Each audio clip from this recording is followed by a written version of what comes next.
The afternoon sun beat down on Cedar Ridge Station, a dusty railway platform in Montana Territory, 1884. The train whistle pierced the air as steam hissed from the locomotive, announcing another arrival to this small frontier town. The 3:15 from Denver pulled into Cedar Ridge Station right on schedule that September afternoon. Among the passengers stepping onto the weathered platform was a young woman who would change everything in our small town. Her name was Eleanor Grace Hartwell, and she carried nothing but a worn leather satchel and a letter that had brought her halfway across the country. Eleanor descended carefully from the train car, her traveling dress dusty from the long journey. She was in her mid-20s, with intelligent eyes that scanned the unfamiliar surroundings. Her auburn hair was pinned up beneath a modest hat, and despite the exhausting trip, she carried herself with quiet dignity. Eleanor had come to Cedar Ridge for one reason: to claim the teaching position at the new schoolhouse her late aunt had helped establish before passing away 3 months prior. The letter from the town council had been clear: room and board provided, salary of $40 a month, and a chance to make a difference in a growing frontier community. What the letter hadn't mentioned was that Cedar Ridge was a town with certain expectations about unmarried women. As Eleanor stood on the platform looking for someone from the school board, 3 men began moving toward her with purpose. They were dressed in varying degrees of frontier finery, clearly men of some means and influence in the town. She didn't see them coming at first. How could she know that in Cedar Ridge, the arrival of any unmarried woman was considered an opportunity? The 3 men approaching her now were the town's most persistent bachelors, each one believing himself entitled to first consideration. The first man reached her first. Cornelius Blackwood was in his late 40s, portly, wearing an expensive suit that was impractical for the frontier. A gold watch chain glinted across his vest. "Miss Hartwell, I presume?" he said, not waiting for confirmation. "Cornelius Blackwood, owner of the Cedar Ridge Mercantile and president of the town council. I took the liberty of arranging accommodation for you at Mrs. Henderson's boarding house. My buggy is just over there. I'll escort you personally." Before Eleanor could respond, the second man pushed forward. Horace Pembrook was thin and angular, mid-30s, wearing spectacles and the starched collar of a professional man. "Now, hold on, Cornelius. Miss Hartwell, I'm Horace Pembrook, the town attorney and secretary of the school board. I believe proper protocol requires that I handle the official reception of our new teacher. I have all the contracts ready for your signature at my office, along with appropriate refreshments." The third man, Wade Morrison, was younger, perhaps 30, muscular and rough-edged despite his attempt at respectability. His hands were those of a man who worked with them, though his clothes suggested recent prosperity. "Gentlemen, you're overwhelming the lady," he said with exaggerated courtesy. "Wade Morrison, miss. I run the lumber mill that built your schoolhouse. Perhaps you'd like to see where you'll be teaching before these these gentlemen trap you in their offices?" Eleanor took a step back, overwhelmed by the sudden attention.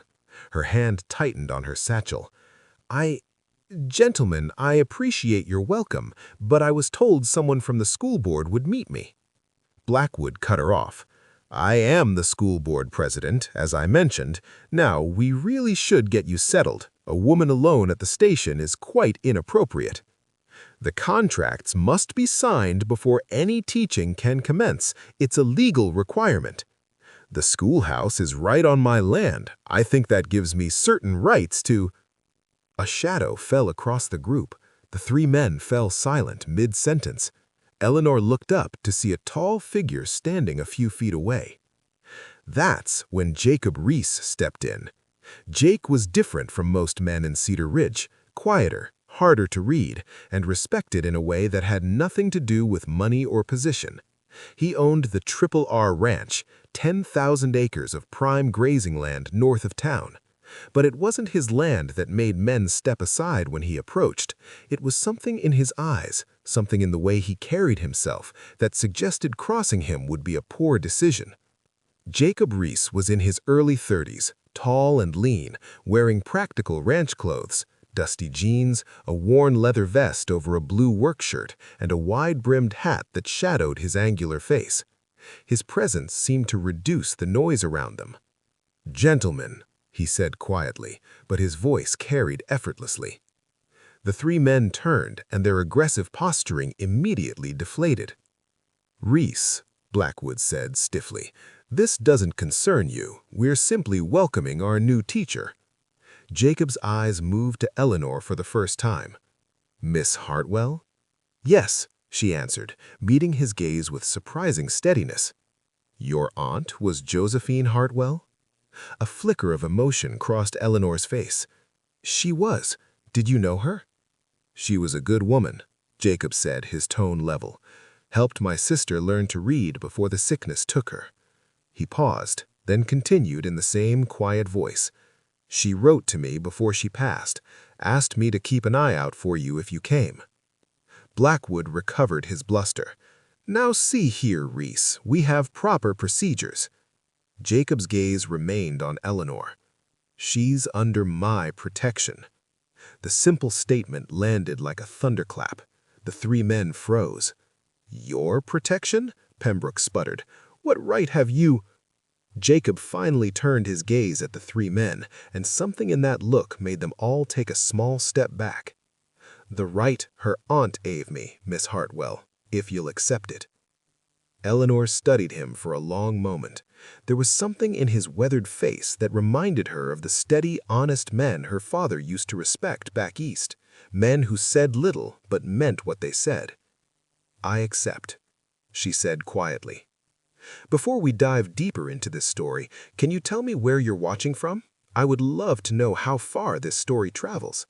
Also, don't forget to subscribe and turn on the notification bell so you never miss the next chapter of Eleanor and Jacob's journey." With those two words, Eleanor Grace Hartwell made her first decision in Cedar Ridge. She had no way of knowing that this moment, this choice to trust a stranger's quiet strength over the loud demands of important men, would set the course for everything that followed. The three men who'd approached her with such confidence now backed away like wolves who'd encountered a bigger predator. And Jacob Reese, the taciturn rancher who rarely came to town, picked up her worn satchel as naturally as if he'd been planning to do it all along. "My wagon's this way," Jacob said simply. "I'll take you to the boarding house." As they began walking away from the station, Eleanor glanced at the man beside her. "Thank you, Mr. Reese. I must admit, I wasn't expecting quite such a forward welcome." A slight quirk appeared at the corner of Jacob's mouth, almost a smile.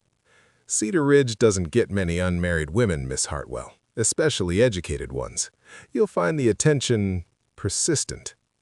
Eleanor looked back at the three men who were watching them leave with varying expressions of frustration. "I'm beginning to understand that. Tell me, is your protection going to cause me difficulties? Those men seem influential." "They are," Jacob acknowledged as he helped her up into a sturdy ranch wagon. "Blackwood controls most of the commerce, Pembrook handles the legal matters, and Morrison's been buying up land parcels around the town." He climbed up beside her and took the reins. "But they're also practical men. They know there's no profit in crossing me." Eleanor settled into the wagon seat as the horses began to move. "That sounds rather ominous, Mr. Reese." "Just the way of things out here, Miss Hartwell," Jacob replied, clicking to the horses. "Your aunt understood that. She asked me specifically to make sure you weren't pressured into anything you didn't want." Eleanor's voice softened. "She was always protective of me. I didn't know she'd extended that protection beyond her death." You looked at him with new curiosity. "You said you helped your sister?" A shadow crossed Jacob's face. "Sarah. She died 6 years ago. The fever that went through town. Your aunt sat with her, read to her when I was out working the ranch. Sarah was only 10. He was quiet for a moment before continuing. "Your aunt didn't have to do that. Most folks avoided the sick houses, but she came every day." "That sounds like Aunt Josephine," Eleanor said gently. "I wish I'd come sooner. I wish I'd known her better." "She spoke of you often," Jacob told her. "Said you had spirit, determination, said you were too smart for your own good back east, that people didn't know what to do with a woman who thought for herself." Eleanor allowed herself a slight smile. That's a diplomatic way of saying I was considered difficult. That almost smile returned to Jacob's face. Out here, difficult just means useful. As the wagon rolled down Cedar Ridge's main street, Eleanor began to see the town that would be her home. It was small, perhaps 300 souls, but growing. False-fronted buildings lined the dusty street, the mercantile, the saloon, the land office, a small church with a white steeple, and at the far end, a new building with fresh lumber and large windows, her schoolhouse. But what struck Eleanor most was the way people watched them pass. Women paused in their shopping to stare. Men tipped their hats, but their eyes were calculating. Word was already spreading through Cedar Ridge like wildfire. The new teacher had arrived under Jacob Reese's protection. The wagon pulled up in front of a neat two-story house with a wraparound porch. A sign read, "Henderson's Respectable Boarding House for Ladies." A woman in her 60s emerged, wiping her hands on her apron, her face lighting up when she saw them. "Jacob Reese, as I live and breathe," Martha Henderson called out. "Haven't seen you in town in near a month." Her eyes brightened even more when she noticed Eleanor. "And this must be our new teacher. Oh, bless me, you look just like Josephine around the eyes. Come in, child." Jacob helped Eleanor down from the wagon. "Mrs. Henderson, this is Miss Eleanor Hartwell. She'll be staying with you as arranged." Of course." Martha took Eleanor's hands warmly. "I have the best room ready, the one with the eastern window. Your aunt stayed here herself when she first came to Cedar Ridge, you know. We were great friends, Josephine and I. I cried for a week when the news came." Eleanor squeezed her hands. "Thank you. It's a comfort to meet someone who knew her well." Martha noticed the subtle positioning, Jacob standing close enough to make his protection clear. "I see Jacob got to you before Blackwood and his cronies could stake their claims. Smart girl." "They were rather insistent," Eleanor admitted. "Insistent like wolves at a henhouse," Martha said with a knowing nod. "Don't you worry, though. With Jacob's word on you, they'll keep their distance." She looked at Jacob with genuine affection. "He's a good man, even if he's as talkative as a fence post most days." "Nice to see you too, Martha," Jacob replied dryly. Martha laughed. "Come inside, both of you. I've got coffee on, and I imagine Miss Hartwell could use some washing up and a proper meal after that train journey." They entered the boarding house. It was clean and comfortable, if modest. The front parlor had several chairs, a well-used bookshelf, and lace curtains that filtered the afternoon light. Martha Henderson had been in Cedar Ridge longer than almost anyone. She'd come with her husband during the first wave of settlement, and when he died building the railroad depot, she'd turned their home into a boarding house rather than return east. She knew everyone's business, had strong opinions about most of it, and wasn't afraid to speak her mind, qualities that made her both respected and occasionally avoided in equal measure. "Now, Eleanor, may I call you Eleanor?" Martha asked as she poured strong coffee into 3 cups. "Please do," Eleanor replied. "I'll tell you straight," Martha continued, settling into her chair. "Life for an unmarried woman here isn't like back east. Men outnumber women 3 to 1, and that makes for all sorts of complications. You'll get proposals, some proper, some not. You'll get pressure from the town council about who you associate with. And you'll find that teaching school while navigating all that nonsense is like trying to read a book while riding a bucking bronco." Eleanor sipped her coffee. "I'm beginning to understand that. The 3 men at the station, are they typical?" Martha snorted. "Typical of the worst of it, yes. Blackwood's been widowed 5 years and thinks money makes him entitled to pick first from any woman who arrives. Pembrook's never been married and convinced himself that his education makes him a catch despite having all the warmth of a fence lizard. And Morrison's just desperate, came into money from his lumber business and thinks a respectable wife will clean up his reputation." "Jacob," said Martha quietly from where he stood near the window. Martha waved him off. "She needs to know what she's dealing with, Jacob." She turned back to Eleanor. Your aunt dealt with the same nonsense when she arrived. She handled it by being so useful and so stubborn that everyone eventually accepted she wasn't marrying anyone and got on with things. Took her 2 years, but she managed it." Eleanor set down her cup thoughtfully. "I don't have 2 years. I need to establish myself quickly if I'm going to be effective as a teacher." Jacob turned from the window. "That's where the protection comes in. They know I'm watching. That'll buy you time." Eleanor looked at him directly. "But what does that cost you, Mr. Reese? And what does it cost me?" Jacob met her gaze steadily. "Costs me nothing but my word, which I had already given your aunt. As for you," he paused, considering his words carefully, "it means people will talk. They'll speculate about our arrangement. Some will assume I'm courting you. Others will assume worse."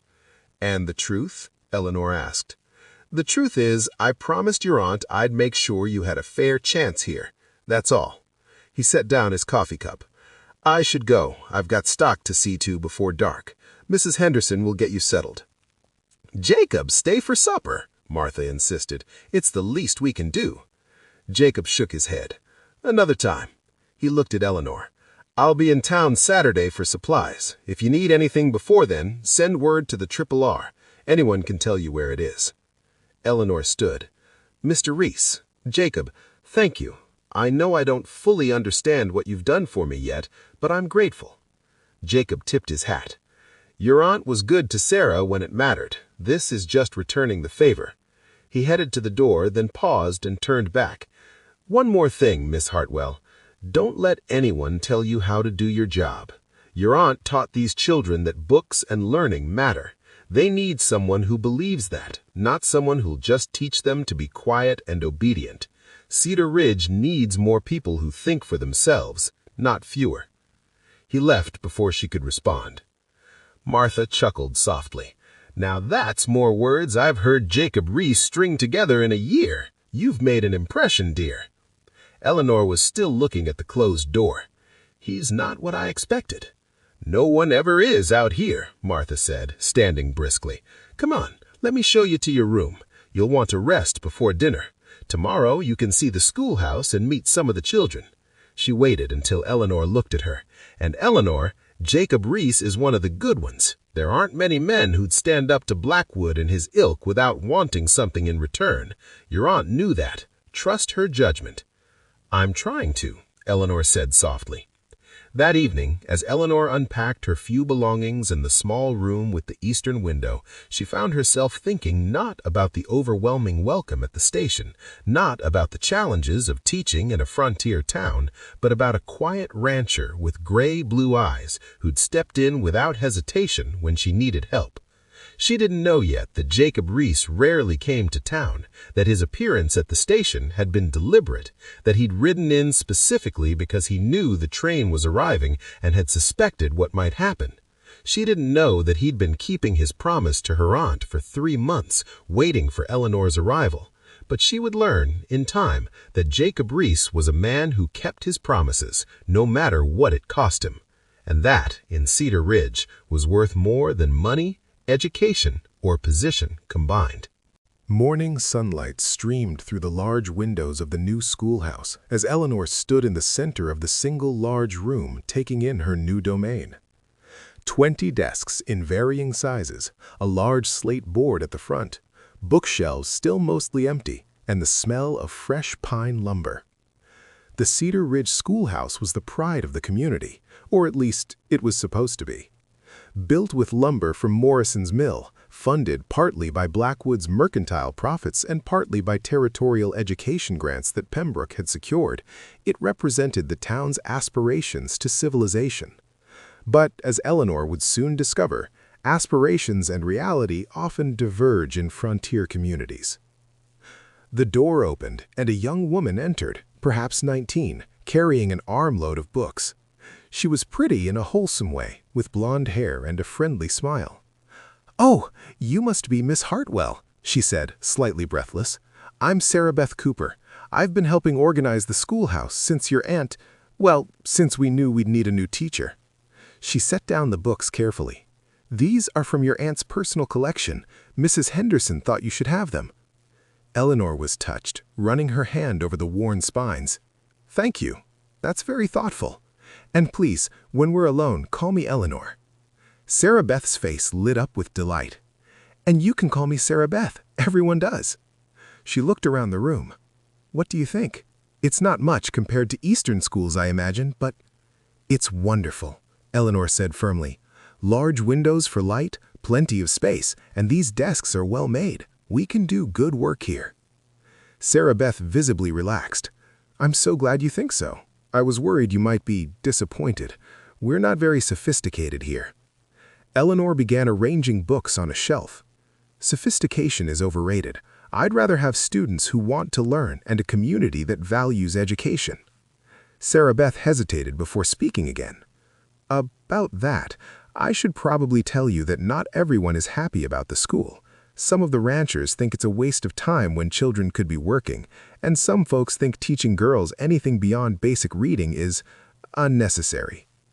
Eleanor turned to face her. "And what do you think?" Sarah Beth met her eyes. "I think your aunt was right. I think every child deserves a chance to learn, to become more than what their parents were. I think—" She stopped, suddenly self-conscious. "Sorry, I get carried away." "Don't apologize," Eleanor said with a warm smile. "Would you like to help me teach?" Sarah Beth was shocked. "Help me teach? But I'm not qualified. I only finished school last year, and that was with your aunt." "Your aunt taught you well enough that you can read, write, and clearly think for yourself. That makes you more qualified than many teachers back east who just drill students by rote." She walked closer. "I'll need an assistant, especially with multiple ages in one room, if you're interested." Sarah Beth's eyes shone.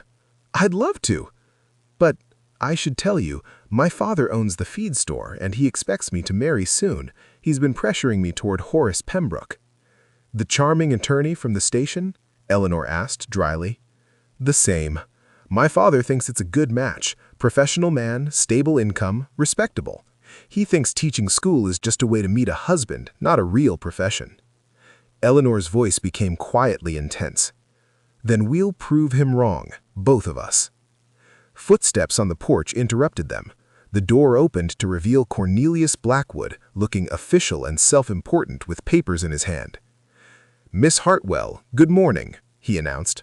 "I've come to discuss your contract and the expectations for our teacher." "Of course, Mr. Blackwood," Eleanor replied professionally. "Sarah Beth, could you continue organizing those books?" Sarah Beth understood the dismissal. "Yes, Miss Hartwell." She moved to the back of the room but stayed within earshot. Blackwood pulled out his papers.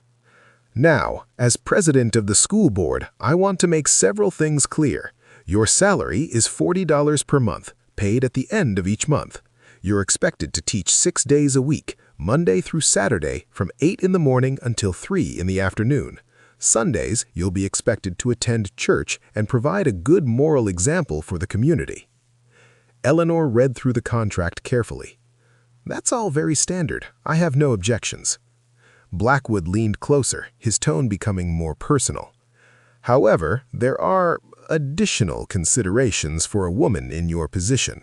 You're unmarried, which presents certain difficulties.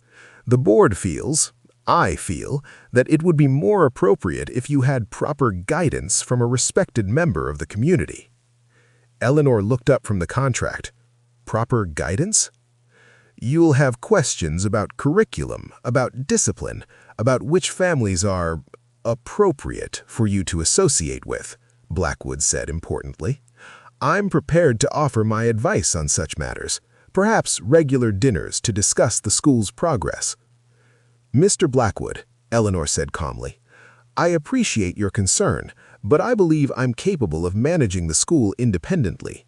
If I have questions about curriculum or discipline, I'll consult educational texts and my own judgment." Blackwood's face reddened.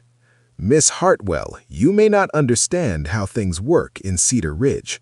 The school board, which is to say myself, Pembrook, and Morrison, we have certain expectations." "And I have expectations too," Eleanor interrupted. I expect to teach without interference, to make decisions about curriculum and classroom management based on educational principles rather than personal preferences, and to be judged on the quality of my teaching rather than my willingness to accept social invitations. Blackwood stiffened. I see Jacob Reese has influenced you. That's unfortunate. Eleanor's voice cooled noticeably. Mr. Reese has nothing to do with my professional standards. I came here to teach, not to be courted or managed. Now, shall we discuss the actual requirements of the position, or would you prefer to take your concerns to the school board? Blackwood realized he'd been outmaneuvered. The contract is standard. Sign it and return it to my office by end of day. He moved toward the door, then turned back with a threatening tone. Miss Hartwell, Cedar Ridge is a small town. Women who are too independent, too difficult, they find life here uncomfortable. I suggest you reconsider your attitude. Eleanor met his eyes steadily. I'll take that under advisement, Mr. Blackwood. He left, the door closing sharply behind him. Sarah Beth rushed forward. Eleanor, that was amazing! I've never heard anyone stand up to Mr. Blackwood like that. Eleanor sighed. That was probably foolish. I've made an enemy on my first day. No, Sarah Beth said seriously. That was necessary. Your aunt did the same thing. She told me once that the moment you let men like Blackwood think they own you, you've lost everything that matters. She grinned. Besides, you have Jacob Reese's protection. Blackwood can huff all he wants, but he won't actually do anything. Eleanor looked troubled. I keep hearing about this protection, but I don't fully understand what it means. Jacob said it would buy me time, but time for what? Sarah Beth sat on one of the student desks. Time to prove yourself. See, when a woman arrives here unmarried, men like Blackwood think they can pressure you into marriage because you need their support, financially, socially, all of it. But if someone like Jacob puts his word on you, it changes the calculation. Jacob is respected. Not liked by everyone, but respected. People know he doesn't make promises lightly and he doesn't break them. So when he says, you're under my protection, what he's really saying is, touch her without her permission and you answer to me. That's a significant responsibility for him to take on, Eleanor said slowly. What does he get out of it? Sarah Beth shrugged. The satisfaction of keeping a promise to your aunt, I suppose. Jacob is not like other men. He doesn't scheme, doesn't play games. His ranch is successful, he doesn't need anyone's approval, and he generally avoids town drama. Although, now that I think about it, he hasn't taken anyone under his protection before. That's unusual. Will it cause him trouble? Eleanor asked with concern. Maybe, Sarah Beth said thoughtfully. But I think Jacob Reese can handle trouble better than most. What neither woman knew was that at that very moment, in the back room of Blackwood's Mercantile, a meeting was taking place that would indeed bring trouble to Jacob Reese's door. In the dim back room of Blackwood's Mercantile, surrounded by crates and supplies, 3 men sat around a rough wooden table. Cornelius Blackwood poured whiskey into tin cups, his movements sharp with anger. She's arrogant, he said bitterly, dismissive, completely inappropriate for a woman in her position. Horace Pembrook adjusted his spectacles. What'd you expect? Her aunt was the same way. Stubborn, independent-minded. It runs in the family. Wade Morrison gulped his whiskey. So what do? We can't just let Reese walk in and claim the most eligible woman to arrive in 2 years. I put up money for that schoolhouse, same as you two. Blackwood leaned back in his chair. The question isn't what we do about Miss Hartwell. The question is what we do about Reese's interference. Pembrook spoke nervously. Cornelius, be careful. Jacob Reese isn't someone you want as an enemy. He supplies beef to half the restaurants and shops in the territory. He's got political connections in the territorial government, and frankly, in any kind of physical confrontation. Blackwood waved dismissively. I'm not suggesting violence, Horace. I'm suggesting strategy. Reese has weaknesses, like any man. Morrison leaned forward with interest. What kind of weaknesses? His ranch, Blackwood explained. The R is profitable, yes, but it's also vulnerable. He runs it with a small crew, no more than 6 men. He's been expanding his herd, which means he's probably leveraged, and he has a water dispute with the Callahan Ranch that's been simmering for months. Understanding dawned on Pembrook's face. You want to pressure him financially? Blackwood smiled coldly. I want to make it clear that interfering in town business has consequences. If Reese is too busy dealing with problems at his ranch, he won't have time to play protector to an uppity school teacher. Morrison asked uncertainly, "What are you suggesting exactly?" "Nothing illegal, gentlemen," Blackwood assured them. "Simply leverage. I hold the loans on several small ranches near Reese's property. Perhaps it's time to call those loans in, force some sales. Wade, you've been wanting to expand your lumber operations into that northern timber. Now's your chance. Buy up those foreclosed properties. Suddenly, Reese's grazing land is surrounded by lumber operations." Pembrook spoke slowly, working it out. "And lumber operations create noise, traffic, and generally disturb cattle. His herd productivity drops, his income drops, and suddenly he's got his own financial pressures to worry about." Morrison grinned. "And if he complains, we can tie him up in legal disputes for months. Boundary disputes, water rights, timber claims. Horace, you could keep him busy with paperwork forever." Pembrook shifted uncomfortably. "I suppose I could, though I should point out this feels rather vindictive." "This is business, Horace," Blackwood said sharply. "Reese chose to involve himself in our business. Now he'll learn the cost of that decision." He refilled their cups. "As for Miss Hartwell, once Reese is distracted, she'll find herself more amenable to guidance. Without his protection, she'll have to be reasonable." "And if she's still stubborn?" Morrison asked uncertainly. "Then we find reasons to question her teaching. Complaints from parents, concerns about her methods, questions about her moral character. The Territorial Education Board can remove teachers who don't meet community standards." He raised his cup. "To strategy, gentlemen." "To strategy," Horace and Wade echoed reluctantly, clinking their cups together. And so the plan was set in motion. What Cornelius Blackwood didn't understand, what none of them understood, was that Jacob Reese had faced down rustlers, survived drought years, and built his ranch from nothing through determination and hard work. Schemes and strategies might work on softer men, but Jacob Reese was frontier-hardened. And Eleanor Hartwell, the woman they thought they could intimidate, had depths of strength they hadn't begun to imagine. In trying to break Jacob's protection, they were about to discover what happened when you pushed people who'd already survived worse than anything Cedar Ridge could offer. Monday morning arrived clear and bright. The schoolhouse filled with children of all ages, their voices creating a cheerful cacophony. Eleanor stood at the front, dressed professionally but practically, her hair in a neat bun. 23 children, ranging from 6 to 15, sat in the desks, some excited, some suspicious, some simply curious about their new teacher. "Good morning," Eleanor said with quiet authority that immediately settled the room. "My name is Miss Eleanor Hartwell, and I'm your new teacher. Before we begin our lessons, I want to understand who you are and what you know. So we're going to go around the room, and I want each of you to tell me your name, your age, and one thing you want to learn this year." A small boy in the front, no more than 7, raised his hand eagerly. "Yes, what's your name?" Eleanor asked with an encouraging smile. "Tommy Henderson, ma'am," he said enthusiastically. "I'm 7, and I want to learn about trains, how they work and where they go and everything." "Trains are fascinating machines, Tommy," Eleanor replied warmly. "We'll study them when we learn about engineering and geography." She pointed to the next child. "Your turn." One by one, the children introduced themselves. Most wanted to learn reading or arithmetic. Some of the older boys were clearly skeptical about being there at all, their arms crossed and expressions doubtful.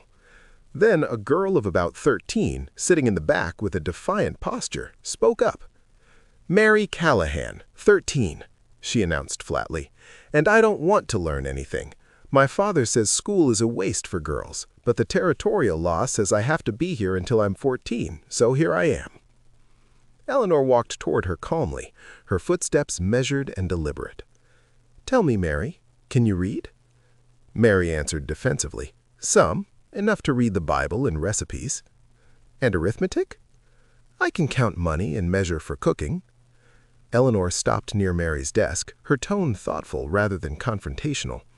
So, you can do the minimum required for a woman's traditional role. She perched on the edge of a desk near Mary. What if you want more than that? Mary looked surprised. Ma'am? What if you want to own property someday, manage accounts, write contracts? Eleanor continued, her voice gaining passion. What if you want to travel and need to navigate trains and hotels and business arrangements? What if you want to write letters that convince people or read newspapers that tell you what's really happening in the world? She now addressed the whole class, making eye contact with each student. Education isn't about learning useless facts. It's about gaining the tools to control your own life.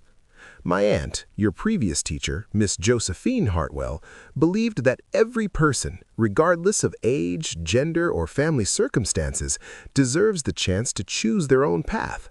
But you can only choose if you have the knowledge to understand your options. The room had gone completely silent. Even the skeptical older boys were leaning forward slightly, caught by her intensity.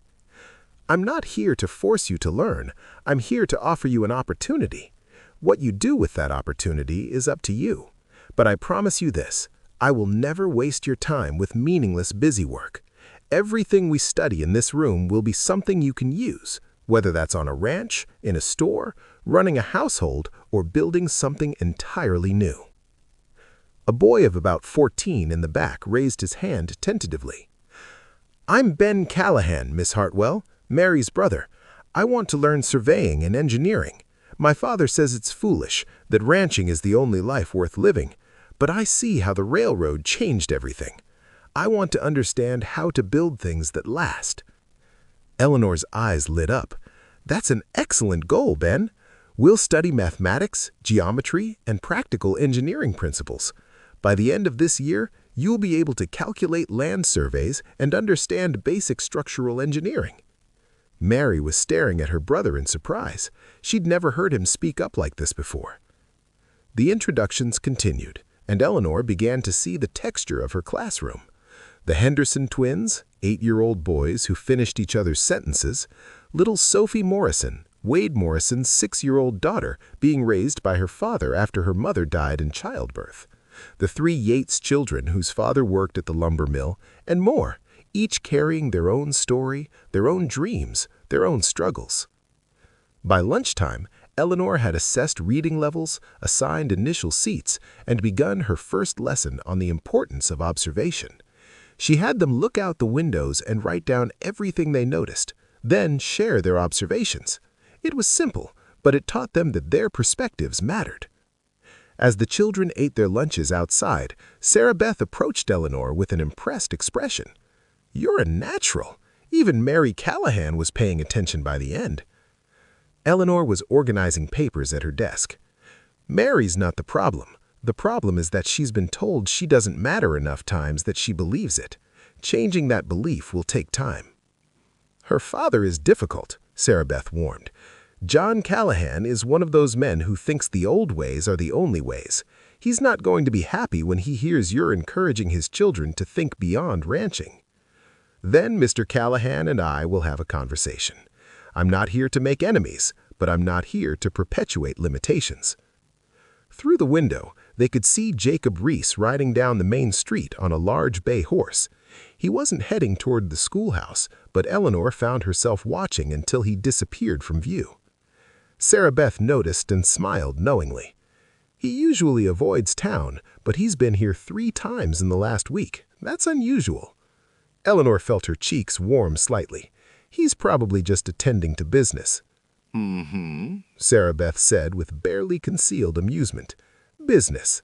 That same afternoon, Jacob Reese sat in Horace Pembrook's law office, his hat on his knee, listening to bad news.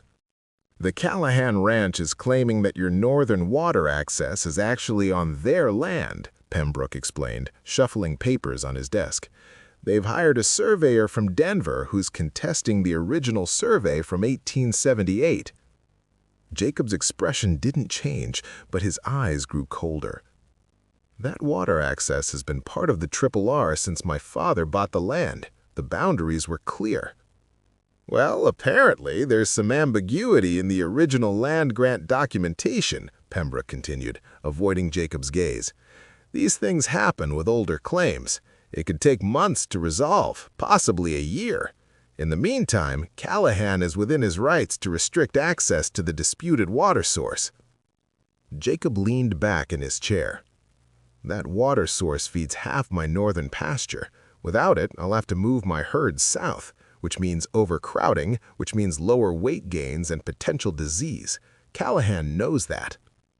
I'm just explaining the legal situation, Pembrook said defensively. If you want to challenge it, we'll need to hire our own surveyor, file counterclaims, possibly go to territorial court. It's expensive and time-consuming. Jacob studied Pembrook for a long moment. The attorney shifted uncomfortably under that steady gaze. This started the same week Miss Hartwell arrived, Jacob observed quietly. That's interesting timing. Pembrook's face flushed. I don't know what you're implying. I'm not implying anything, Jacob said, his voice still level. I'm stating a fact. You do what you need to do, Horace. File the counterclaims, hire the surveyor, send the bills to the ranch. He stood, placed his hat on his head, and headed for the door. Jacob, Pembrook called after him, you should know, Blackwood called in the loans on the Patterson place and the old Miller homestead.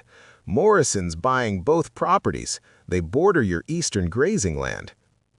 Jacob paused at the door but didn't turn around. And he plans to do what with them? Timber operations, Pembrook said quietly. It's all legal, but it'll spook my cattle and disrupt grazing patterns. I understand. He finally turned to look at the attorney. Tell me something, Horace. Does it bother you at all, being part of this? Pembrook looked genuinely uncomfortable. I'm just doing my job. We all tell ourselves that, Jacob said, and left. Outside, Jacob stood on the wooden sidewalk for a moment, processing the situation. This was more coordinated than he'd expected. Blackwood wasn't just making a point, he was trying to actually damage the Triple R's operations. It wouldn't take more than that to break him, but it would certainly make life difficult. His gaze drifted toward the schoolhouse at the end of the street. Through the windows, he could see Eleanor moving around the classroom, probably preparing for the afternoon session. She had no idea that her aunt's promise was costing him this much trouble. But then again, Sarah didn't know it either when Josephine Hartwell sat with Sarah day after day as the fever burned through her small body. Sometimes you did the right thing simply because it was right, regardless of the cost. Jacob untied his horse and swung up into the saddle. He had a ranch to run, problems to solve, and work that wouldn't wait. But as he rode out of town, he found himself planning to come back on Saturday. He told himself it was just for supplies, but that was only partly true. Eleanor was working at her desk in the schoolhouse long after the children had gone home when she heard a knock at the door. The sun was setting, painting the room in golden light. "Come in," she called, expecting perhaps Mrs. Henderson or Sarah Beth. The door opened to reveal Jacob Reese, still in his work clothes, hat in hand. "Mr. Reese," Eleanor said, surprised. "I wasn't expecting anyone." "I apologize for disturbing you," Jacob said. "I was passing by and saw the light. Wanted to make sure everything was all right." "Everything's fine," Eleanor assured him, gesturing to the papers on her desk. "I'm just planning lessons for the rest of the week. The children are wonderful, challenging in all the best ways." Jacob stepped inside, his eyes scanning the room. Eleanor had already made it her own. Books organized on shelves, maps pinned to the walls, student work displayed with care. "Your aunt would be proud," he said quietly. "She put a lot of hope in this school." "I wish I'd known her better," Eleanor said softly. "I only visited twice, and I was young then. I remember she seemed so strong, so certain of herself. Nothing like the women I knew back east." Jacob moved closer to her desk. "She was certain because she'd found her purpose. Took her a while, but once she knew what mattered to her, nothing could shake her." Eleanor looked up at him, really studying his face in the warm light. There were lines around his eyes from squinting at the sun, a small scar above his left eyebrow, and something in his expression that suggested he understood more than he said.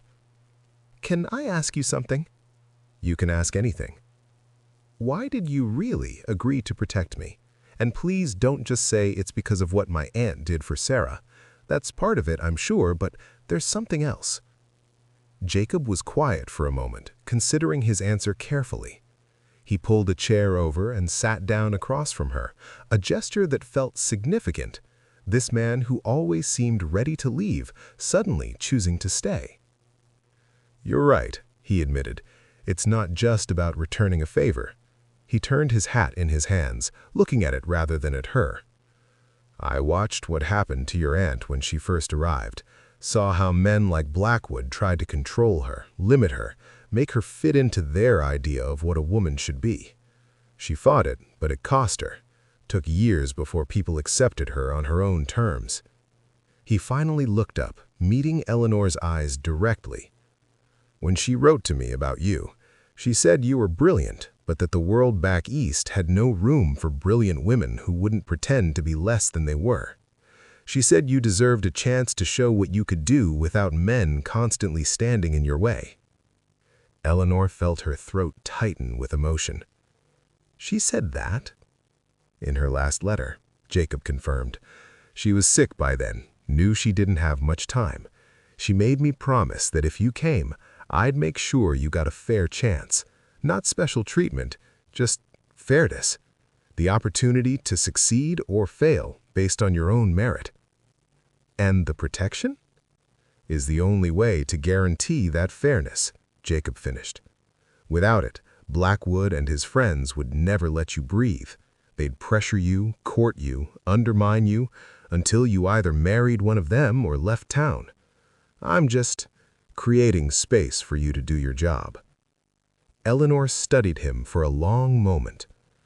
"It's costing you, isn't it, this protection?" Jacob's expression didn't change, but something flickered in his eyes. "What makes you say that?" "I'm not naive, Jacob. I see how Blackwood looks at both of us, and I've heard rumors. Sarah Beth mentioned something about property disputes and loan calls." "Nothing I can't handle," Jacob said firmly. "That's not what I asked." Jacob stood, replacing his chair. "Yes, it's costing me some, but nothing I was willing to pay. Your aunt asked for this favor knowing it might. She trusted me to keep my word regardless." "And you will," Eleanor said. It wasn't a question. "I will," he confirmed. They stood there for a moment, the room filled with a charged silence. Eleanor realized she'd moved closer to him without meaning to, drawn by something she didn't quite understand yet. "I should go," Jacob said, though he didn't move immediately. "It's getting dark, and people will talk if my horse is outside your schoolhouse too long." "Let them talk," Eleanor said, surprising herself with her boldness. Jacob smiled, a real smile this time, not just the slight quirk at the corner of his mouth. "You're starting to sound like your aunt. Is that a bad thing?" "No," Jacob said, and his voice had gone softer. "It's not a bad thing at all." He headed for the door, then paused and turned back. "Eleanor." It was the first time he'd used her first name without the formality of Miss. "Yes?" "Be careful. Blackwood plays a long game, and he doesn't like losing. If he can't get to you directly, he'll find other ways." "Are you warning me that I'm in danger?" "I'm warning you that determined men with money and influence can make life difficult in ways you don't expect. Watch for problems with the school, complaints about your teaching, issues with supplies, parents pulling their children. That's how he operates." Eleanor lifted her chin. "Then I'll be ready for it." Jacob's smile returned briefly. "Yeah, I expect you will be." He put his hat on. "Good night, Eleanor." "Good night, Jacob." After he left, Eleanor stood alone in the schoolhouse, watching through the window as he rode away into the gathering darkness. She pressed her hand against the cool glass, processing the conversation.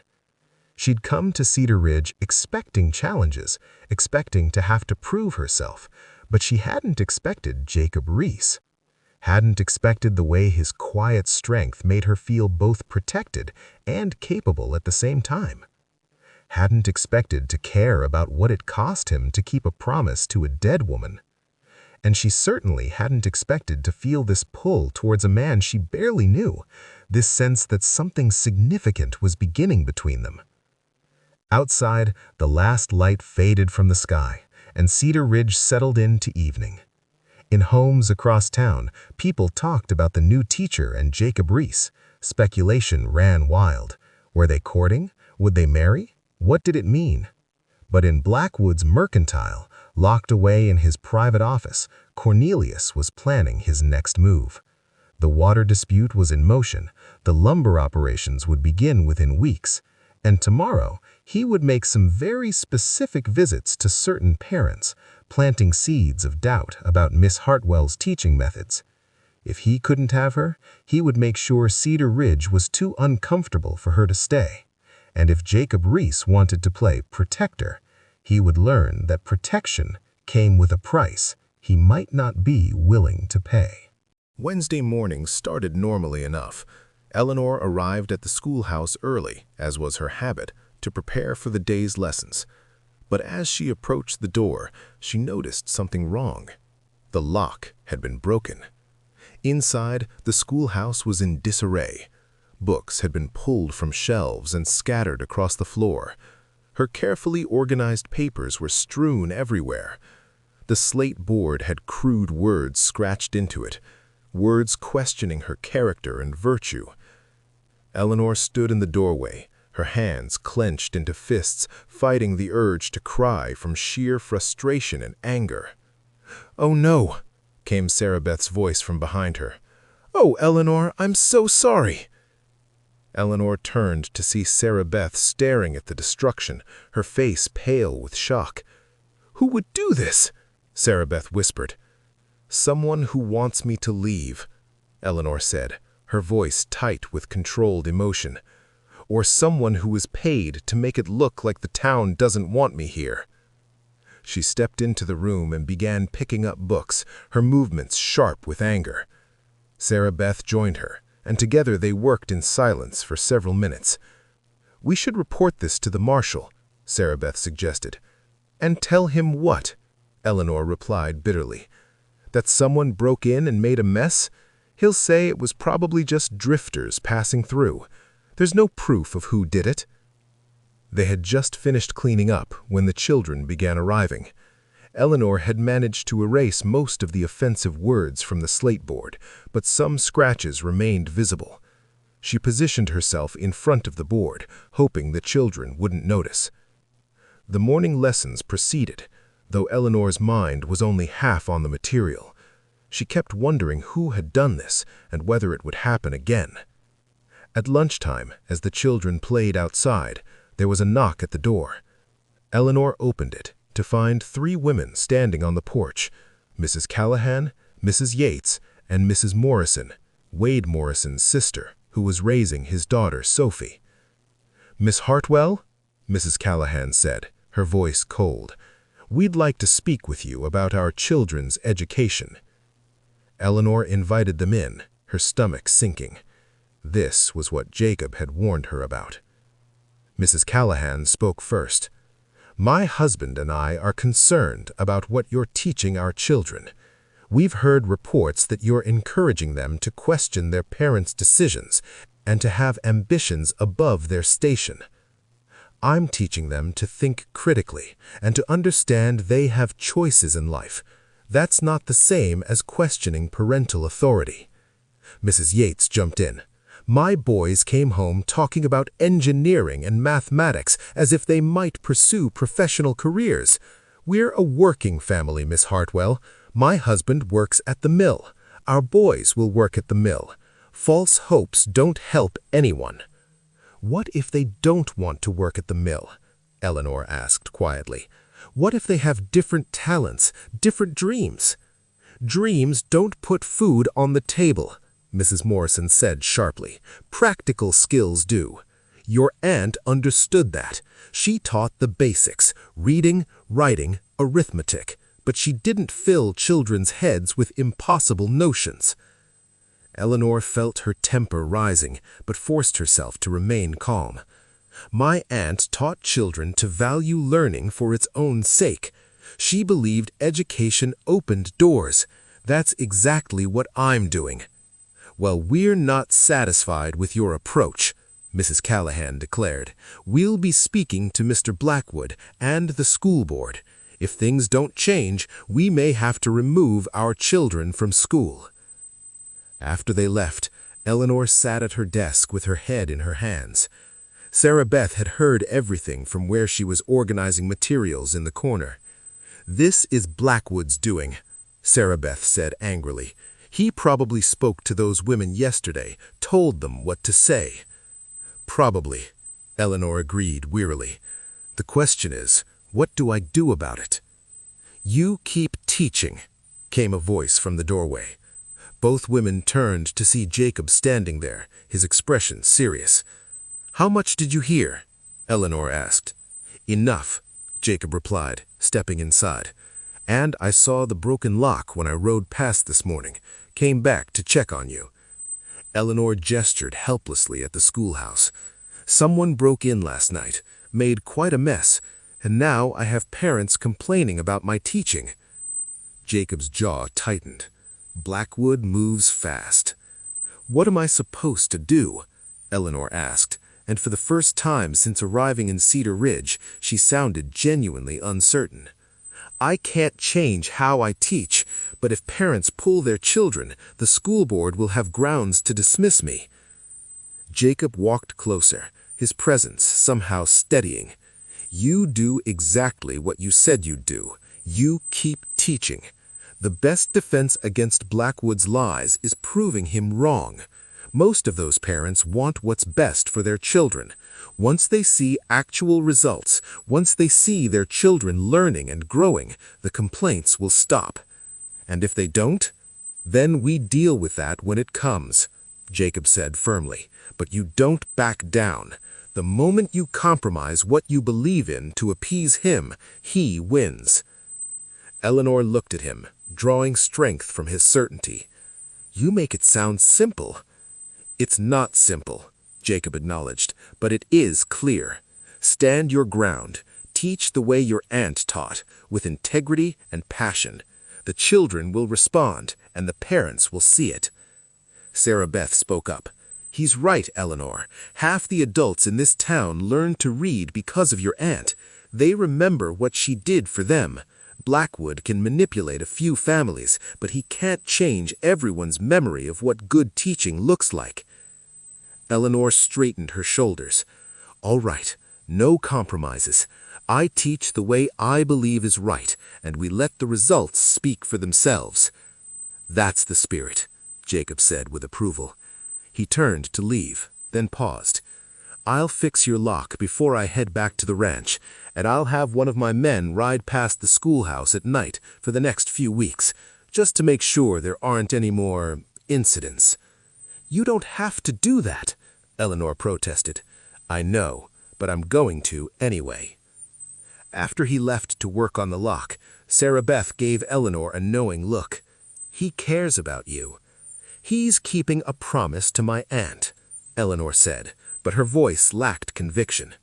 "Keep telling yourself that," Sarah Beth said with a smile.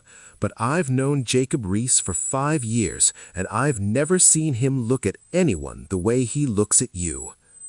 Eleanor felt her cheeks warm. "I don't have time for that kind of thinking. I have a job to do." "Life's not just about jobs, Eleanor," Sarah Beth said gently. "Sometimes good things happen even in the middle of difficult times." Outside, Jacob worked on replacing the broken lock, his movements efficient and practiced, but his mind was racing. The vandalism crossed a line. Blackwood was escalating faster than expected, which meant he felt threatened. That was both good and bad. Threatened men were dangerous, but they also make mistakes. Jacob would need to be more vigilant, and he'd need to have a conversation with Cornelius Blackwood that made certain things very clear. As he finished the lock and tested it, he glanced through the window and saw Eleanor gathering the children for afternoon lessons. She stood straight and confident, her voice carrying clearly even through the glass. Whatever doubts she'd felt earlier were hidden now. To the children, she was simply their teacher, strong and certain. Jacob smiled slightly.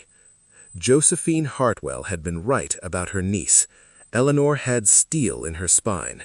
She just needed time to remember it. He mounted his horse and rode toward Blackwood's mercantile. Some conversations couldn't wait. Jacob pushed through the door of Blackwood's mercantile with enough force that several customers looked up startled. He walked straight past the main shopping area toward the back office, ignoring the clerk who called out that Mr. Blackwood was busy. He didn't knock. He simply opened the office door and stepped inside. Cornelius Blackwood looked up from his ledgers, his expression shifting from annoyance to wariness when he saw who had entered. "Reese, you can't just barge into my private office."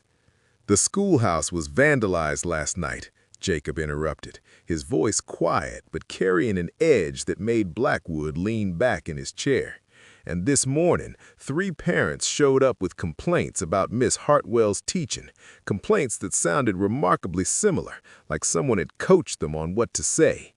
Blackwood's face flushed. "I don't know what you're implying." "I'm not implying anything," said Jacob, stepping closer to the desk. "I'm telling you directly. Back off." "This is outrageous," Blackwood blustered. "I have every right to be concerned about the education our children receive. As school board president, you have oversight of curriculum and teaching standards," Jacob interrupted again.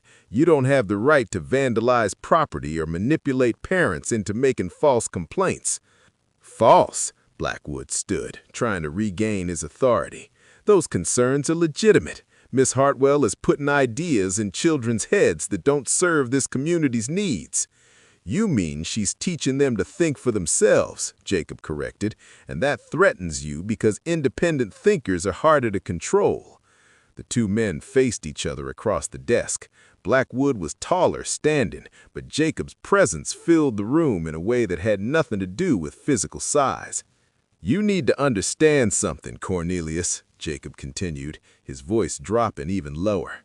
"I gave Miss Hartwell my word that she'd have a fair chance here. That means I'm invested in making sure she gets it. So whatever games you're playing, the water dispute, the lumber operations, the parent complaints, they need to stop." Blackwood's expression turned calculating. "Or what, Reese? You're what? You're one man. I control the commerce in this town. Pembrook handles the legal matters. Morrison owns half the lumber rights in the territory. What exactly do you think you can do against all of us?" Jacob smiled, but there was no warmth in it. "I supply beef to every restaurant and butcher from here to Helena. My family's been ranching this land for 30 years, and I've got relationships with territorial officials that go back to statehood discussions. You want to find out what I can do?" He leaned forward, placing his hands on Blackwood's desk. "But here's what I'd rather do. Nothing. I'd rather just run my ranch, let you run your store, and watch Eleanor Hartwell teach children without interference. That seems simpler for everyone." Blackwood met his gaze, trying to maintain his composure. "She spurned me, you know, dismissed me like I was nothing. No woman does that to me in my own town." "There it is," Jacob said quietly. "This isn't about education or community standards. It's about your wounded pride." "It's about respect," Blackwood's voice rose, "about proper order, about knowing your place." "About control," Jacob finished. "You can't control her, so you're trying to drive her out." He straightened up. "It won't work. She's tougher than you think, and she's got more allies than you realize." "What allies?" Blackwood scoffed. "Sarah Beth Cooper? Martha Henderson? Women with no real power in this town?" "Funny thing about power," Jacob observed. "It's not always where you think it is. Martha Henderson has been here longer than any of us. She knows everyone's secrets, everyone's history. Sarah Beth's father owns the feed store, controls what ranchers and farmers can access. And me? Well, we've already discussed what I bring to the table. He walked toward the door, then turned back. One more thing, Cornelius. If anything else happens to that schoolhouse, any more vandalism, any more mysterious problems, I'll know exactly where it came from, and I won't be coming here to talk next time. Is that a threat? Blackwood demanded. It's a promise, same as the promise I made to Josephine Hartwell. I keep my promises. He left, pulling the door closed behind him with deliberate control. Blackwood stood alone in his office, his hands clenched into fists. He'd underestimated Jacob Reese.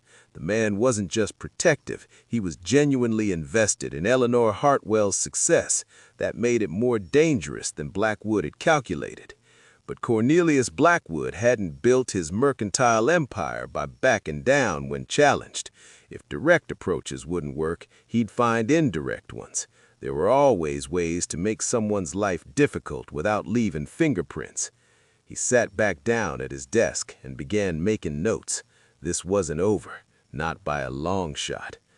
Meanwhile, Jacob rode back through town, his mind already moving to his next problem. The confrontation with Blackwood would buy Eleanor some time, but it wouldn't stop him entirely. Men like Cornelius don't give up, they just get more subtle. Jacob would need to stay vigilant, and he'd need to make sure Eleanor understood the stakes without frightening her. As he passed the schoolhouse, he could hear Eleanor's voice through the open windows, leading the children in a reading exercise. Her voice was strong, confident, fully engaged in her work. Josephine had been right. Her niece was exactly what Cedar Ridge needed, even if the town didn't know it yet. Jacob touched his hat brim in a private salute to the woman who'd trusted him with this responsibility, then rode out of town toward his ranch. He had his own problems to deal with. The water dispute wouldn't solve itself, and Morrison's lumber operations would start soon. But as he rode, he found himself already planning his next trip to town. Saturday was still 3 days away, but maybe he could find a reason to come in on Friday, just to check on things, just to make sure Eleanor was all right, just to see her again. He shook his head at himself, a slight smile playing at his lips. Josephine Hartwell had asked Jacob to protect her niece, to give her a fair chance. She hadn't mentioned anything about Jacob developing feelings for the woman. But then again, maybe Josephine had known that might happen.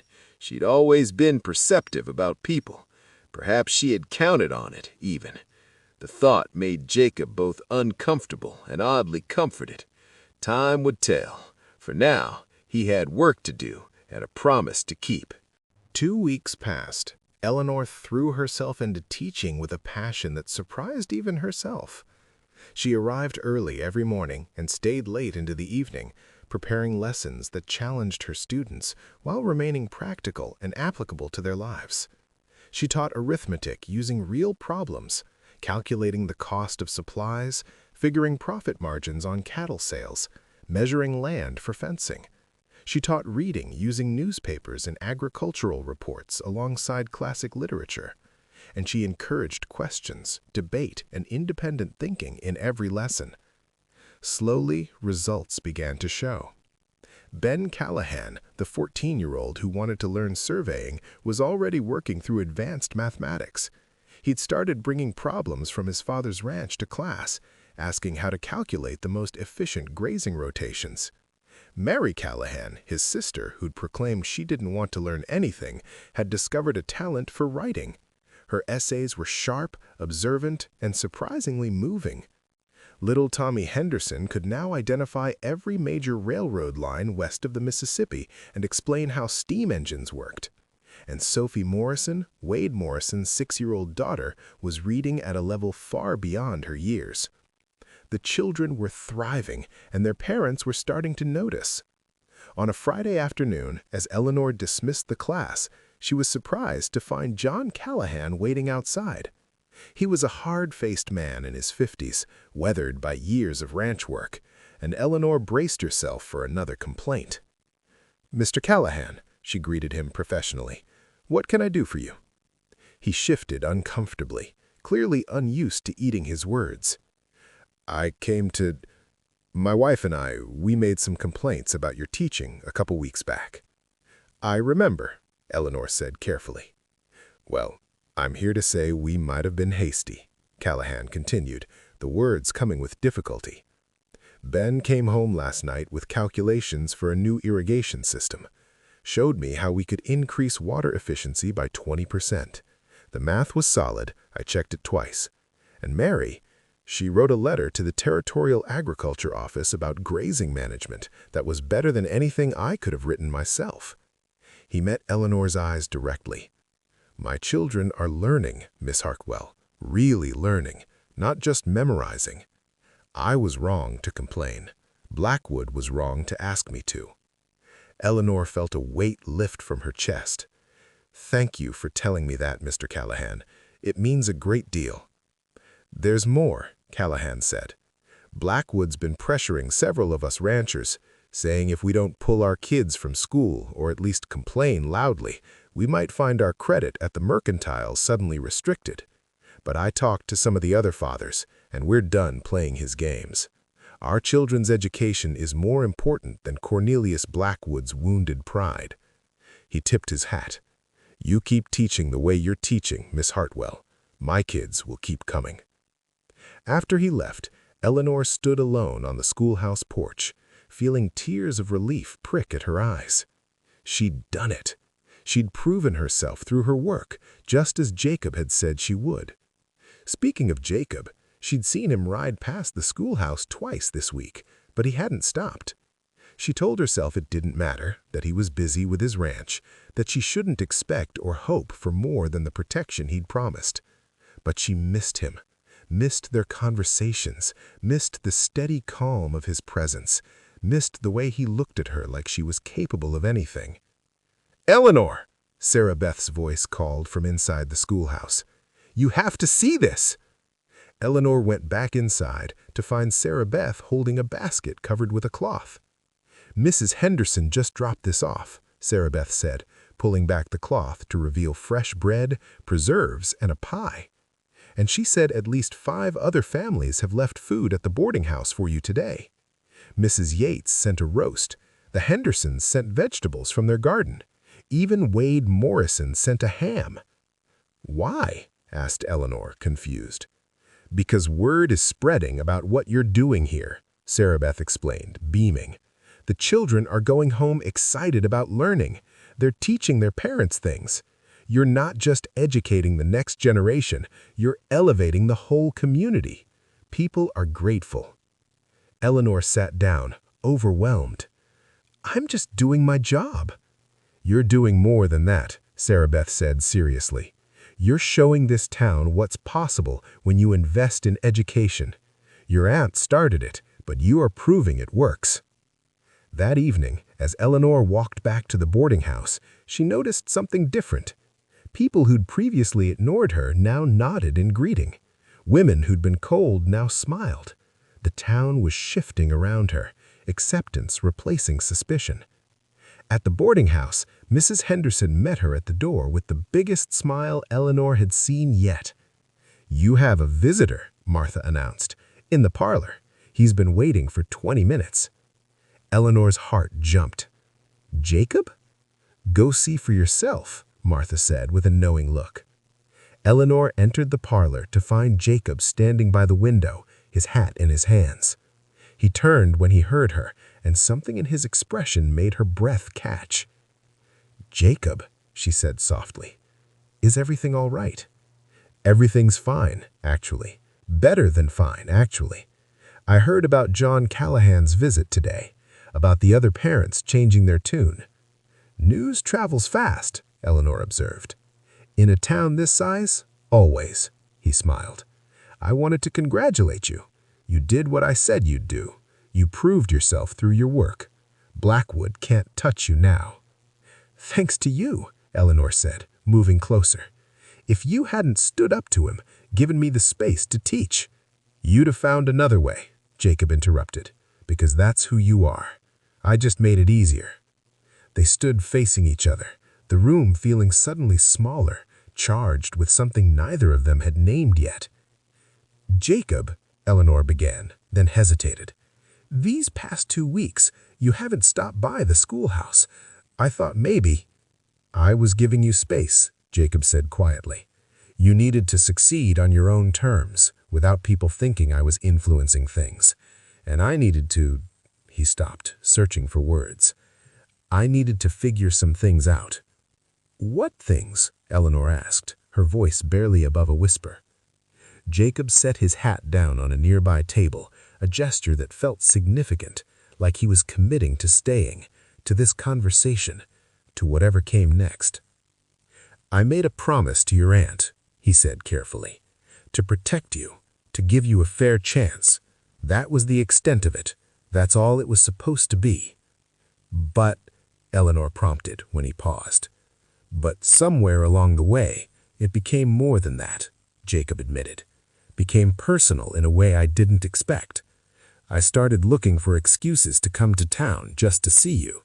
Started thinking about you when I should have been focused on work. Started caring about more than just keeping a promise." Eleanor's heart was pounding. "And that bothers you?" "It complicates things," Jacob said honestly. "Your aunt trusted me to look out for your interests, not to pursue my own. And you came here to teach, to build a career, not to be courted by some rancher who—" "Jacob," Eleanor interrupted, stepping close enough that she could see the flecks of gold in his gray-blue eyes. "What if I wanted to be courted by some rancher? What if these past 2 weeks I've been watching for you, hoping you'd stop by, missing you when you didn't?" Jacob's expression shifted, hope warring with caution. "Eleanor, you need to be sure. In a town this size, if we start courting, everyone will know. They'll have opinions. Some will say I'm taking advantage of the protection situation. Others will say you're using me for security. And if it doesn't work out—" "Are you trying to talk me out of this before it even starts?" Eleanor asked with a slight smile. "I'm trying to make sure you understand what you'd be getting into," Jacob replied. "I'm not an easy man, Eleanor. I'm quiet, I spend most of my time on the ranch, and I'm not good with pretty words or social niceties. I'm also dealing with problems right now, the water dispute, Morrison's timber operations, that could affect my financial situation for the next year or more." "Are you done listing reasons why I shouldn't be interested in you?" Eleanor asked. Jacob blinked, then smiled ruefully. "I suppose I am." "Good," Eleanor said, "because none of that matters to me. I don't need pretty words. I need honest ones. I don't need social niceties. I need someone who sees me as a person, not a prize to be won or a problem to be managed. And I certainly don't care about financial situations. I have my own salary, my own career. I'm not looking for someone to support me." "What are you looking for?" Jacob asked quietly. Eleanor took a breath, gathering her courage. "Someone who respects what I do. Someone who doesn't try to change me or limit me. Someone steady and honest and kind." She met his eyes directly. "Someone like you." Jacob stood very still for a moment, as if afraid that moving might break whatever spell had created this moment. Then, slowly, deliberately, he reached out and took her hand. "Your aunt would probably have some thoughts about this," he said softly. "I think my aunt would be pleased," Eleanor replied. "I think maybe—" The following Saturday, Cedar Ridge held its monthly community dance in the church hall. Eleanor had heard about these dances from Sarah Beth, but hadn't planned to attend. As the new teacher, she felt she should maintain a certain professional distance from town social events. But Martha Henderson had other ideas. "Nonsense," Martha declared when Eleanor tried to beg off. "Your aunt attended every dance for the 8 years she was here. It's expected. Besides, people want to see you, want to welcome you properly now that you've proven yourself." "And," Sarah Beth added with a mischievous smile, "Jacob Reese actually comes to these dances. He stands in the corner looking uncomfortable and rarely dances, but he comes, and this time he might have a reason to actually enjoy himself. So Eleanor found herself in her best dress, a deep blue silk that brought out her eyes, standing at the entrance to the church hall with her heart pounding. The hall was crowded with what seemed like the entire town. Musicians were setting up in one corner, a fiddle player, someone with a guitar, and a man tuning a banjo. Long tables held food contributions from every family in attendance. Children ran between groups of adults, their excited voices adding to the cheerful chaos. And there, in the far corner, just as Sarah Beth had predicted, stood Jacob Reese. He was dressed more formally than Eleanor had ever seen him. Clean pressed shirt, vest, jacket, his hair still damp from a recent washing. He was talking to an older man she didn't recognize, but his eyes found her the moment she entered, and everything in his expression softened. "See?" Sarah Beth whispered. "Told you?" Before Eleanor could respond, she was swept into a wave of greetings. Parents thanked her for her work with their children. Women who'd been cold weeks ago now welcomed her warmly. Even some of the town council members, not Blackwood, Pembrook, or Morrison, but others, expressed their appreciation for what she was doing at the schoolhouse. Through it all, Eleanor remained aware of Jacob's presence across the room, of the way his gaze kept finding her even while he talked to others. The music started, and couples began forming for the first dance. Eleanor found herself approached by several men asking for the honor of a dance, including young men, widowers, and even a few of the fathers whose children attended her school. She politely declined them all, claiming she needed to catch her breath after the introductions. Then Jacob was there, standing in front of her, his hand extended. "Miss Hartwell," he said formally, though his eyes held warmth, "would you do me the honor?" "I thought you didn't dance, Mr. Reese," Eleanor replied, taking his hand. "I make exceptions," he said, leading her onto the floor. The music was a traditional reel, lively and bright. Jacob danced competently, if not expertly, his movements economical but sure.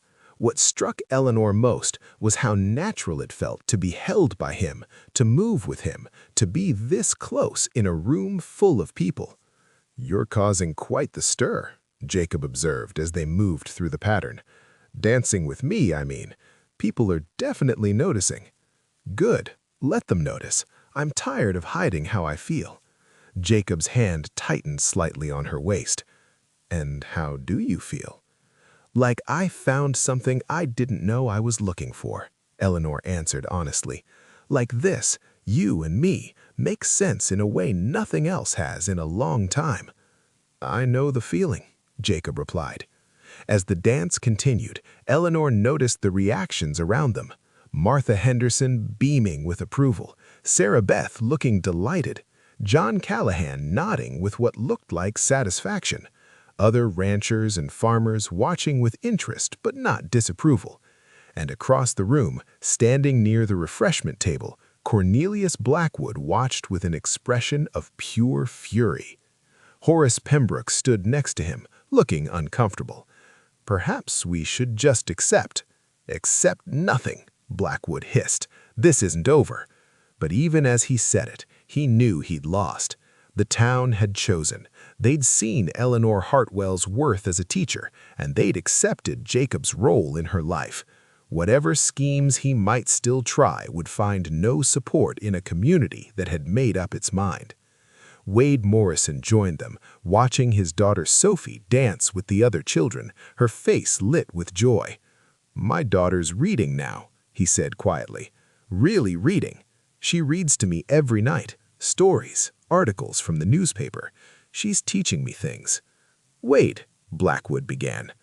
"I'm done, Cornelius," Morrison interrupted. "I'm done with the schemes and the complaints. Miss Hartwell is good for this town. If you can't see that, that's your problem, not mine." He walked away, leaving Blackwood with only the bitter-faced Pembrook for company. On the dance floor, Jacob and Eleanor were unaware of the drama playing out across the room. They were too focused on each other, on the feel of dancing together, on the rightness of this moment. When the music ended, Jacob didn't immediately let her go. They stood for a moment, faces close, breathing the same air. "People are staring," Eleanor whispered. "Let 'em stare," Jacob replied, echoing her earlier words. Then, more quietly, "Can I call on you tomorrow? Properly, I mean. Court you the right way." "You're already courting me," Eleanor pointed out with a smile.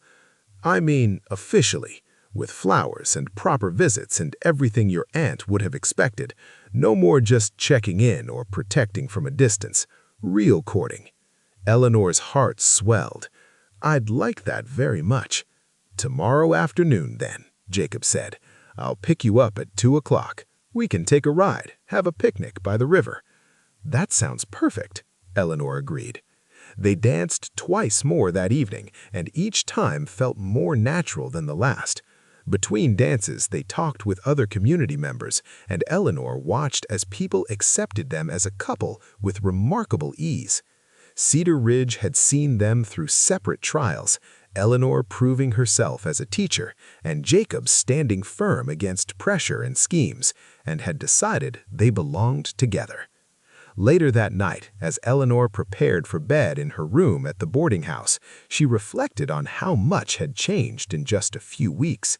She'd arrived as an uncertain newcomer, been challenged and tested, and emerged not just accepted, but valued.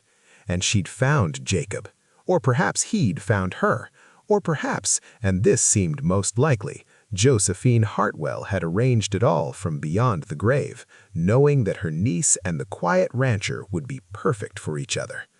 "Thank you, Aunt Josephine," Eleanor whispered to the darkness, "for everything." Outside, riding back to his ranch under a sky full of stars, Jacob had similar thoughts. He'd made a promise to a dying woman, expecting nothing more than the satisfaction of keeping his word. Instead, he'd found someone who understood him, who matched his strength with her own, who made him think about futures beyond just running the ranch. Josephine Hartwell had been a remarkable woman, but her greatest gift might have been introducing him to her niece. Tomorrow couldn't come fast enough. Sunday afternoon arrived with perfect autumn weather. Clear skies, warm sun, and just enough breeze to keep things comfortable. Jacob arrived at the boarding house precisely at 2 o'clock, driving a smaller buggy than his usual ranch wagon, with a picnic basket secured in the back. Martha Henderson answered the door with a knowing smile. "She's been ready for an hour," she informed him, trying to pretend she wasn't excited, but fooling no one. "Martha!" came Eleanor's voice from inside. "Stop embarrassing me!" She appeared in the doorway, and Jacob felt his breath catch. She was wearing a simple dress in soft green, her hair up, but with a few curls framing her face, and she looked both beautiful and approachable, like herself, but perhaps the best version of herself. "You look lovely," Jacob said simply. "Thank you," Eleanor replied, feeling her cheeks warm. "You look very nice yourself." He did. He'd clearly made an effort. Clean clothes, his good hat, boots polished. But what struck Eleanor most was the way he looked at her, like she was the only person in the world who mattered. Jacob helped her into the buggy, and they set off through town. People watched from porches and windows, but their expressions were mostly friendly, curious rather than judgmental. "Where are we going?" Eleanor asked. "There's a spot about 3 miles north," Jacob explained, "by the river, under a stand of cottonwoods. It's quiet, peaceful. I thought we could talk properly without the whole town listening in." They rode in comfortable silence for a while, enjoying the scenery. The Montana landscape was beautiful in autumn, golden grasses, mountains in the distance still dusted with early snow, the big sky that seemed to go on forever. "Tell me about your ranch," Eleanor said. "You talk about it, but I've never heard you really describe it." Jacob's expression softened with pride. "The triple R, 3 R's for 3 generations of Reeses who've worked the land. My grandfather homesteaded it in the 1850s. My father expanded it, and I've been building it up since he passed 10 years ago." "What's it like?" Eleanor asked. "Big," Jacob said with a slight smile. 10,000 acres of grazing land, most of it open range. We run about 1,500 head of cattle, 6 men work for me full-time, more during roundup and drives. There's the main ranch house, stone and timber, built to last. Bunkhouse for the hands, stables, corrals, garden that needs attention, I never give it. He glanced at her. It's a working ranch, Eleanor. Not fancy or elegant, just practical and functional. It sounds wonderful, Eleanor said honestly. Tell me about the work. What does your day look like? So Jacob described his life, rising before dawn, checking fences and water sources, managing the herd, dealing with the constant challenges of weather and predators and market prices. He talked about the satisfaction of seeing his cattle healthy and thriving, the frustration of setbacks, the quiet pleasure of riding the range at sunset. It's not an easy life, Jacob concluded. It's physically demanding, sometimes dangerous, and always uncertain, but it's mine. I built it with my own hands, my own decisions. That matters to you. Independence, self-sufficiency. It does, Jacob admitted. Maybe too much. My father used to say I was too proud to ask for help even when I needed it. I understand that, Eleanor said. I've been the same way, always trying to prove I could handle everything alone. They'd reached the spot Jacob had described, a beautiful bend in the river where cottonwood trees provided dappled shade. Jacob spread a blanket and unpacked the basket, which contained remarkably good food. Martha's work, Eleanor guessed, seeing fried chicken, fresh bread, cheese, fruit, and pie. He insisted, said I couldn't be trusted to put together a proper picnic. They ate and talked, the conversation flowing easily. Eleanor described her childhood in Boston, her education, her frustrations with a society that valued women only as ornaments or caretakers. Jacob talked about growing up on the ranch, his sister Sarah, the responsibility he'd felt after his father's death.